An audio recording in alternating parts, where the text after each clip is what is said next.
أضفيت على الحسن العبقى فالورد تضوع واعتنقا حسن يا رب لنا الخلقا طهره فلا يحوي نزقا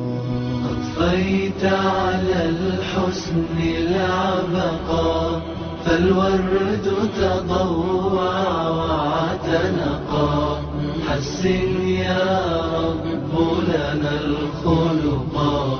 طهره فلا يحوي. سبحانه وتعالى ما دام صفاتك آية المامها أوليه وإن أبوري وإن ليه وإن معمله ونعمي وناكست وإن سيي وحق إنه يقول لي يا رب سبحانه وتعالى إنه نقنا الدوام الضبع وإنه حقيقة ujeedada ilaahay inoo abuuray saaxiib wanaagsan dooro waa dantaada saaxiibka xunna iska ilaali oo ka fogow qofka muuminka ahi hadduu taagan yahay hadduu fadhiyo hadduu jiifo hadduu soconayo hadduu arrin adduunye ku jiro hadduu masaajidka fadhiyo hadduu goobtiisa ganacsi dhex fadhiyo waa midaan marnaba ilaahay subxaana wa tacaala aan ilaabin qofka masaajid ilaahay daraaddii u dhisa ikhlaasan magac ku dooni maayo maamuusna kuma rabo manfaca adduunyana hadalkeeda baddaa إلهي بوح كجدونية إلهي وحكوا أبال مريا إنه جوري جنة وقدسه إن الإنسان لفي خسر إلا الذين آمنوا وعملوا الصالحات وتواصوا بالحق وتواصوا بالصبر أفرتاسي الريموت وقت جوا قالي وانجا كل أرتيه هكذا ما دويان معنى هيدا إيمان عمل صالحة صبر أتكو صبرته وناجا حمانته أتكو صبرته قد رد إلهي وحنوتشين هذا صبرته إيوه wanaagga ilaahay subxaana wa tacaala adiga uu kugu galladaystay inaad dadka kalena u gudbiso bakhayl aanad ku noqon abu hurayra radia allahu canhu wuxuu soo maray dadkii oo suuqa jooga oo ku mashquulsan howlihii adduunyo beec iyo shiraa inay wax iibiyaan iyo wax kala iibsadaan wuxuu ku yidhi ayuha annaas antum haa huna wa miiraahu nabiyikum yuqsamu fi lmasjid dadoo halkanaad fadhidaan dhaxalkii nebigiinana waxaa lagu qaybinayaa masaajidka dad baa masaajidka yimi iyagoo u malaynayay xoolo uu rasuulku calayhi salaatu wasalaam ka tegay masaajidka in lagu qaybsanayo waxay arkeen masaajidkii oo quraan lagu akhrinayo quraan lagu baranayo masaajidkii oo xalaqaad cilmi ay ka oogan yihiin oo ay ka socdaan waxay ku soo noqdeen abu hurayra radiyallahu canhu wuxuu dhahay yaa abu hurayra inamaa taquul abu hurayra waxaad sheegaysay mee masaajidkii kumaanaan arag wax xoolaa lagu qaybinayo وكل إنسان ألزمنا طائره في عنقه إلهي با وحو يري قف والبا وحانو قورتا وصرني عمل كيس وحانا نوسو صار دونا مالنت قيامان صور لقي دونا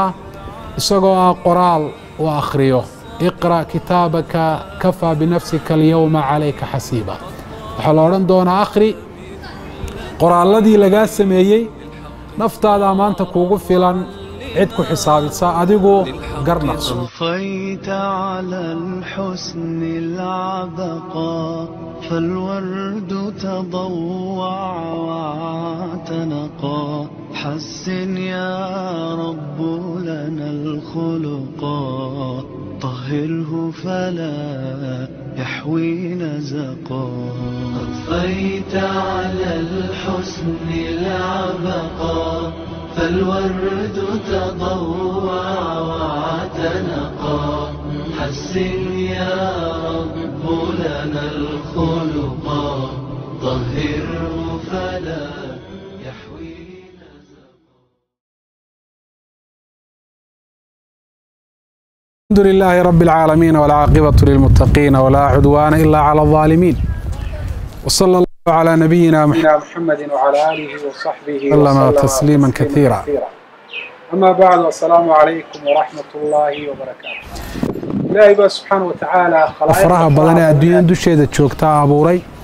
وحانو إلهي سجارة وماموسي نبي آدم أنت كفر عنه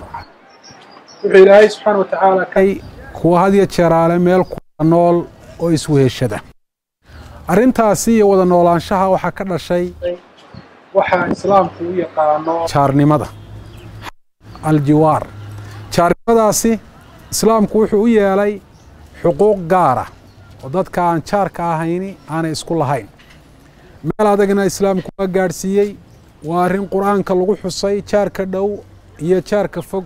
labadaba si fiican in loola dhaqmo haddii uu yahay jaarkaagu qof gaala iyo haddii uu yahay qof muslima labada xaaladoodba xaqii jaarnimada ayuu u yeelay islaamka qofkan la degan ee u dhow haddii uu nabad ka heli waayo hadduu salaan ka heli waayo haddii weji furan uu ka heli waayo haddii hadiyad iyo ciyi uu ka heli waayo haddii dhibaatadiisa uu ka badbaadi waayo noloshiisu waxay noqonaysaa nolol deganaanshaha iyo xasilooni ay ka maqan tahay waata keentay inay yidhaahdaan carabtu aljaaru qabla daar jaarka ayaa ka horeeya daarta yani intaanad meel degin horta meeshaa jaarkeeda eeg intaanad guri dhisan cidda jaar kula noqonaysaa marka horeba ka fiirso waxaa dhici karta qofka haddii jaarku uu ku xumaado in meeshaba uu ka qaxo iyadoo ciidanaanu gelin وعيدنك قفك الجلاء وحن وشارك حن اللي درسه ولهذا بيورن شيرين ضدك قاركود بعت جاري ولم يعني يبيي الجورجي جمال يبين جورجي جوان شعلا الدون بدن بايق الجلاء وانا قرحيي نفط كود الجنيد وحنو يبيي شار حمد أوجد أيانو يبيي إسلامك هذا بقى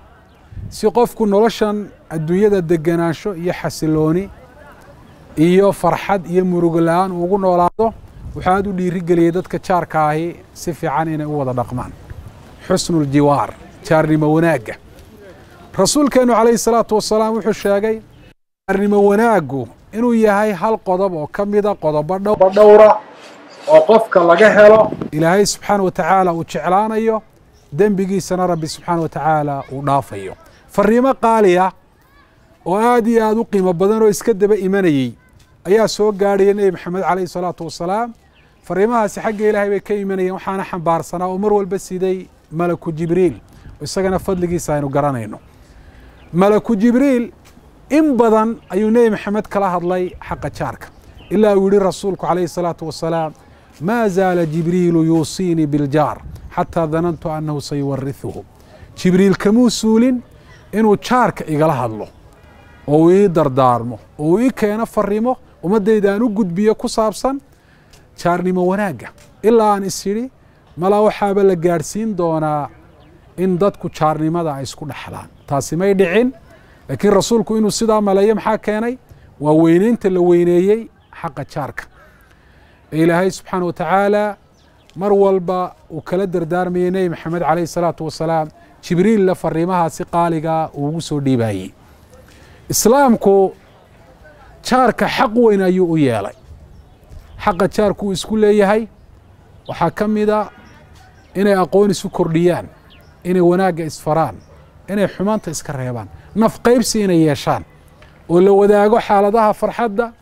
iyo xaaladaha murugada labadaba inay noqdaan jaarku kuwa iska warhaya oo mid waliba gurigiisa aanu albaabka hoosta ka soo xidhan wuxuu yidhi rasuulku calayhi salaatu wasalaam kam min jaarin mutacalliqin bijaarihi yowma alqiyaama yaquulu yaa rab aglaqa baabahu duunii wamanacanii macruufa bukhaari baa ku wariyey fi ladabi almufrad misaa jaarkiisa iska laalaadin doona maalinta qiyaame uu ku dhegayaa ilaahay buu subxaana wa tacaala ula xukum dooranaya wuxuu leeyahy ilaahay albaabka wax allaale waxaan uga baahday ee macruuf iyo wanaagana wuu iga hor istaago xaggiisa wanaag igama soo gaadhin waa xaalad adag maxkamaddii ilaahay subxana wa tacaala ayaa la hor taagan yahay taasi waxay tilmaamaysaa jaarku inaanu albaabada kala xidhan uu iska warhayo nafqaybsi uu yeesho mid waliba ka kale xaggiisa wanaag uu ka soo gaadho iyo wuxuu ku farxaa iimaanka ayay ka mid tahay jaarnimo wanaagu qofku jaarkiya siduu ula dhaqmayaa waxa ay ku xidhan tahay iimaankiisu heerka uu gaadhsiiyo man kaana yu'minu billaahi walyawmi alaakhir falyuxsin ilaa jaarih qofka ilaahay iyo aakhiro rumaysan iimaankaasi ha ku kalifo jaarkiisa inuu si fiican ula dhaqmo hadal wanaagsan ficil wanaagsan dhibkiisa inuu ka haysto rasuulku calayhi salaatu wasalaam wuxuu sheegay jaarka oo la dhibaateeyaa inay calaamad u tahay iimaan la'aan ama iimaan daciifa oo qofka xumaantaasi ka celin waayey wallaahi laa yu'min wallaahi laa yu'min wallaahi laa yu'min man laa ya'man jaaruhu bawaa'iqah wallahi inaanu iimaan lahayn wallahi inaanu iimaan lahayn qofka aanu jaarkiisu ka badbaadin dhibaatadiisa mid af iyo mid adinba waayo hadduu iimaan leeyahay oo iimaankii waajibka ku ahaa qofkaasi siduu ahaa uu la yimi iimaankaasi wuxuu gelin lahaa jaarkiisa inuu teeyo mar kale wuxuu inoo sheegay rasuulku calayhi salaatu wasalaam isagoo muujinaya xidhiidhka adag ee ka dhaxeeya iimaanka iyo jaarnimo wanaagga biladii yanaamu shabcaanan wa jaaruhu jaayic maaha qofka muuminka ay ka seexda isagoo dhergey jaarkiisuna uu gaajaysan yahay waxaa la rabaa tafaqud inuu qofku ka warhayo jaarkiisa yaa xanuunsanayo lasoo booqdaa yay geerii ku dhacday oo janaasada lagala qayb galaa amaba se la tacsiyadeeyaa yaa gaajoonaya oo la gaajo tiraa amaba se la ara tiraa ama la cagaag tiraa amaba se la haraa tiraa yaa u baahan tala diineed oo wanaagsan in la siiyo oo wanaag la faro xumaa laga reebo cilmi ilaahay ay ku caabudaan oo sahay aakhiro u noqda yaa la baraa jaarku sidaasi waa inay isaga war hayaan muuminku ma aha ka jaarkiisa aan war u haynin qofka muslimkaahi ma aha mid dhaqmaa waxa loo yaqaana alanaaniya aniga iyo maxaa iga galay kuwa kale qofka muuminka ahi waa xubin ka mida jidh weyn jidhkaasi oo ah umma alislaamiya dhammaanteedba waa uu la damqanayaa wuu la farxayaa waanuu la murugoonayaa iyaguu la xaal noqonayaa iyaga ayaa qofka muslimka ahi had iyo jeeraale uu la naf qaybsanaya saxaabadii rasuulka ridwaan ullahi calayhim axaadiida markii ay maqleen nebi maxamed calayh salatu wasalaam ay ka dhegaysteen arrintaasi raad toosa ayaa noloshooda ay ku yeelatay cabdullaahi ibnu cumar radia allahu canhu neef ayuu qalay inan addoonoo la jooga ayaa wuxuu ku yihi orodoo qaado waxaad u geysaa ninka aynu jaarka nahay ee yuhuudiga ah maaha muslim waa yuhuudi kaafira qof la joogay baa wuxuu ku yidhi ma isagoo yuhuudiya oo gaala ayaad wuxu hadiyeynaysaa wuxuu yidhi rasuulku calayh afdal asalaatu watasliim wuxuu sheegay jaarku inuu xaq kugu leeyahay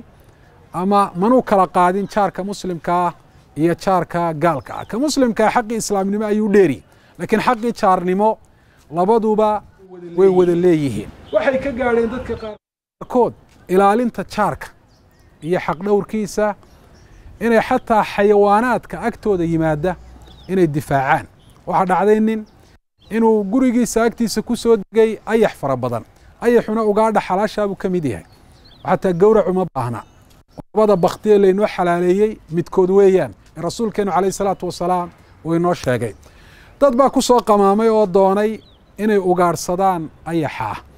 wuxuu yidhi anigu ila soo jaaray ilaa aniga uu iga fogaanayo iga durkayo ma ugaadhsan kartaan umana dhowaan kartaan taasi waxay tilmaamaysaa arrinka jaarku siduu ugu weynaa quluubtooda ee axaadiidaasi ay u gashay ee naftooda ay u raadaysay noloshoodana raad la taaban karo ay ugu yeelatay taas ayaa innagana inala gudboon mar haddii fariimaha qaaliga ah ee jaarka ku saabsani ay naga soo gaadheen nebigeennii moxamed calayhi salaatu wasalaam waxaa dhici karta qofku inuu cibaadaadka ku wanaag safka hore uu ku tukado salaatuleyl habeenkii u kaco soomka sunnaha uu farabadiyo laakiin xumaantiisu ay tahay iyo dhibaatadiisu jaarkiisa inuu dhibo oo arrintaas sabab ay u noqoto cibaadooyinkiisaasi inay gaadhsiin waayaan janno inuu galo nasiib darro isagoo cibaado badnaa naarta uu galo waxaa lagu uri calayhi afdal asalaatu watasliim tani waa heblaayo waa gabadh habeenkii salaatuleylda soomka sunnahana way farabadisaa sadaqo qiimalana way bixisaa laakiin mushkiladeedu waa maxay tu'dii jiiraanaha bilisaanihaa jaarkeeda carabka ku dhibtaa had iyo jeer ku dhibaateeyaan waxa u badan carabka in la isxanto in la iscaayo in caruurtu haddii ay isku dhacaan in dadkii waaweynaa isku qayliyaan kelimaad aan habboonayn iyo hadal aan fiicnayn oo ilaahay aan raalli gelinahayna ay ku wada hadlaan rasuulku calayhi salaatu wasalaam wuxuu yidhi isagoo gabadhaasi qiimaynaya laa khayra fiihaa inahaa fi naar khayr ma leh naarta ayay gelaysaa maxaa sababay soomkeedii badnaa salaatuleylkeedii marka faralka laga yimaado sadaqadii faraha badnayd inay khayr la'aan ka istaagto waxaasoo dhan waxaa gubay oo burburiyey oo cunay jaarkeeda ay dhibayso weliba carabka ay ku dhibayso arrintaasi dumarka aad bay ugu fara badan tahay ha ku cibro qaataan qisadaasi xaqiiqiga ah ee soo martay noloshii nebiga calayhi salaatu wasalaam iyo qaabka rasuulku uu u qiimeeyey waxaa rasuulka lagu yidhi tanina waa heblaayo bisha ramadaan bay soomtaa salaadaha faralkaana way tukataa wax yaroon qiimo lahayn oo caana fadhiyana sadaqad bay u bixisaa laakiin qofna ma dhibto jaarna ma dhibto cid kalena ma dhibto qaala calayhi salaatu wasalaam hiya fi ljanna rasuulku wuxuu yihi gabadhaas jannada ayay gelaysaa bal adigu qiimee qofkii cibaadada badnaa ee jaarka ku xumaa qaabka uu rasuulku calayhi salaatu wasalaam uu ku xukumay ee uu qiimeeyey iyo qofkii dadku ay ka nabad galeen rasuulku calayhi salaatu wasalaam bishaarada fiican uu siiyey waayo waxaa islaamnimada ka mida iyo iimaanka qofka carabkiisa in laga nabad galo gacantiisa iyo dhibkiisa kalena dadku inay ka badbaadaan waqodob mihima almuslimu man salima almuslimuuna min lisaanihi wayadihi muslimka islaamnimadiisu ay dhammayska tiran tahay waa muslimka ay muslimiintu ka badbaadaan carabkiisa iyo gacantiisa labadaa kuma dulmiyo kumana dhibaateeyo rasuulkeenu calayhi salaatu wasalaam jaarkiisii dhibaateeyey waxaa jira qaab uu xalliyey oo ay ka muuqato xikmad aad iyo aad u sarraysa isla markaana ay ka muuqato jaarka oo la dhibaateeyaa foolxumo weyn inay tahay waxaa rasuulka u soo cawday abu daawuud wariye nin wuxuu hi ninkaanu jaarka dhibaateynaya rasuulku wuxuu ku yidhi sidii qof guuray oo kale alaabtaada oo dhan bannaanka soo dhig sidii ayaa ninka u yeelay dadkii baa soo maray waxa ay yidhaahdeen war maxaa kugu dhacay guriga ay kaa soo qaxiyey wuxuu yidhi ninkan aanu jaarka nahay ee hebel ayaa idhibaaya qof waliba wuxuu yidhi lacanahullah ilaahay ha nacdalo oo naxariistiisa ha ka fogeeyey ninkii oo ordaya ayaa rasuulka calayhi salaatu wasalaam u yimi wuxuu rasuulka ilaahayow ninkaa dhibaatayntiisa mar dambe ku noqon maayo taanaa ballan qaadaya ee ninka waxaad u sheegtay inuu alaabtiisa guriga uu ku ceshado nacdashani dadku ay nacdalayaan si aan uga badbaado rasuulku wuxuu ku yidhi ta xagga ilaahay kaaga socota ayaa ka weyn tan dadka ee aad dhibsanayso jaarka oo dhibaataysaa nacdasha ilaahay iyo ta dadka waa mid soo jiidaysa iska ilaali oo arrintaasi ka fogow sidii ayaa rasuulku calayhi salaatu wasalaam uu yeelay wuxuu ku yidhi alaabtaada xarayso sidaasi ayaanu dhibaatadaasi jaarkaasi ka taagnayd ee dhexdooda taallay nebi maxamed calayhi salaatu wasalaam uu ku xalliyey rasuulkeenu calayhi salaam wuxuu ahaa jaarka ugu wanaagsan waxaanu ahaa mid ilaahay ka magan gala jaarnimo xumada waayo jaarnimo xumadu waa kadeed iyo cadaab qofka adduunyada ku helaaya jaarku si uu u hagaago qofka wanaagsana dhex joogaa waa inuu wanaagga kala warhayo oo uu ugu yeedho khayrka muxaadaraadka meesha lagu hayo ilaahay subxaana wa tacaala xuskiisa waa inuu gaadhsiiyo muxaadaraadka duuban si ay u dhegaystaan haddii kutub ay akhrin karaan waa inuu isku dayo jaarku inuu islaaxiyo dadkan kale ay jaarka yihiin hadduu islaaxin kari waayo hagaajin kari waayo si aanay u sahayeen diintiisa noloshiisana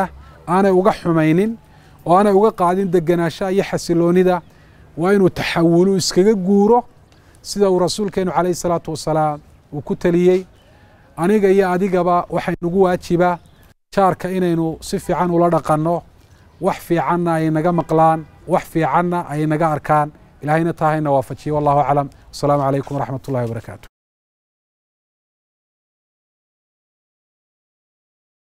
أضفيت على الحسن العبقى فالورد تضوع واعتنقا حسن يا رب لنا الخلقا طهره فلا يحوي نزقا أضفيت على الحسن العبقى فالورد تضوع واعتنقا حسن يا رب لنا الخلقا طهره فلا